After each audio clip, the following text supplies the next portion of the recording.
क्या आप जानते हैं कि आजादी के बाद से अब तक भारत में कभी भी सभी जातियों की गिनती नहीं हुई? सिर्फ एससी और एसटी का डेटा है, लेकिन ओबीसी और बाकी जातियों का कोई रिकॉर्ड नहीं। और अब 93 साल बाद मोदी सरकार ने जातिगत जनगणना को हरी झंडी दे दी है। इसका मतलब है भारत के सामाजिक ढांचे में एक बड़ा बदलाव आने वाला है। लेकिन सवाल यह है, क्या यह बदलाव समाज को जोड़ेगा या और बांट देगा? आज इसी पर करेंगे खुलासा, साफ और सटीक तरीके से। नमस्ते दोस्तों, स्वागत है आपका एक और मजेदार और ज्ञानवर्धक वीडियो में। आज हम बात करेंगे उस मुद्दे पर जो इन दिनों हर तरफ चर्चा में है, जातिगत जनगणना।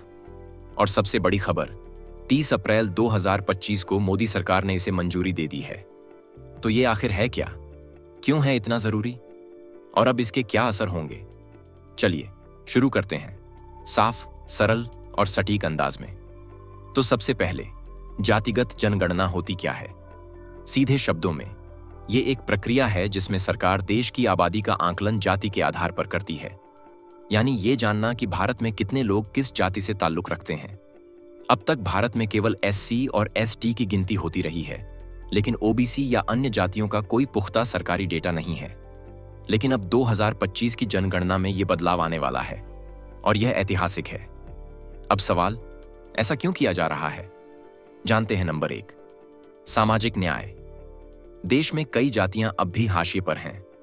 हमें पता ही नहीं कि कौन सी जाति की कितनी जनसंख्या है, तो उनके लिए योजनाएं कैसे बनेंगी? नंबर 2, नीति निर्माण।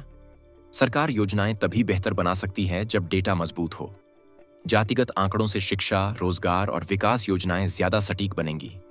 नंबर 3, समानता की दिशा में कदम। समाज की असमानताओं को सही आंकड़ों से ही दूर किया जा सकता है। लेकिन दोस्तों, हर सिक्के के दो पहलू होते हैं। कुछ लोग कहते हैं कि जाति जनगणना से समाज में और बंटवारा हो सकता है।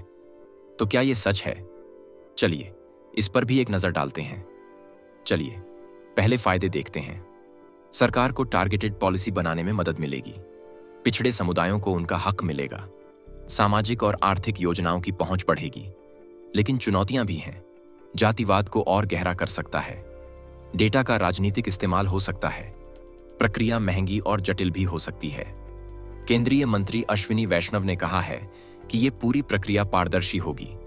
लेकिन क्या यह इतना आसान होगा? भारत में आखिरी जातिगत जनगणना 1931 में हुई थी, वो भी ब्रिटिश शासन में। आजादी के बाद से अब तक सिर्फ एससी एसटी की गिनती होती रही। अब 2025 में केंद्र सरकार ने ओबीसी और अन्य जातियों को शामिल करने की बात कही है।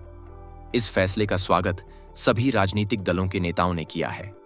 जैसे बिहार के नीतीश कुमार, उत्तर प्रदेश में बीएसपी अध्यक्ष मायावती जी एवं सपा नेता अखिलेश यादव, और लगभग सभी राज्यों से इस निर्णय का समर्थन किया जा रहा है। वहीं कुछ दल इसे राजनीतिक एजेंडा भी बता रहे हैं। बिहार, झारखंड जैसे राज्यों में पहले ही राज्य स्तरीय जाति सर्वे हो चुका है।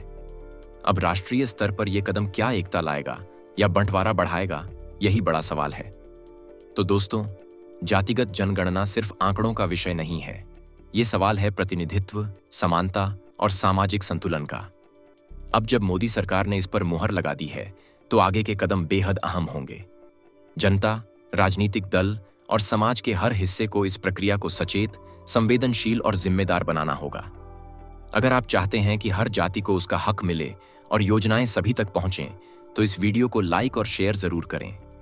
और हाँ, हमारे चैनल को सब्सक्राइब करें ताकि देश से जुड़ी हर जरूरी खबर आप तक सबसे पहले पहुंचे। नीचे कमेंट कर बताएं, जातिगत जनगणना पर आपकी क्या राय है? और हाँ, क्या आप जातिगत जनगणना के पक्ष में हैं या विपक्ष में? और क्यों? मिलते हैं अगले वीडियो में।